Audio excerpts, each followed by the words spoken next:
Reform dia lain.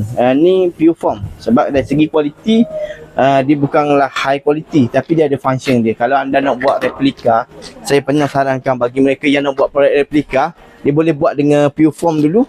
Dia buat pure form, dia kata orang dia tu lah, dia create form. Buat betul. Buat betul dulu, square ke replika. Lepas tu lepas square tu buang nak buat buah durian ke.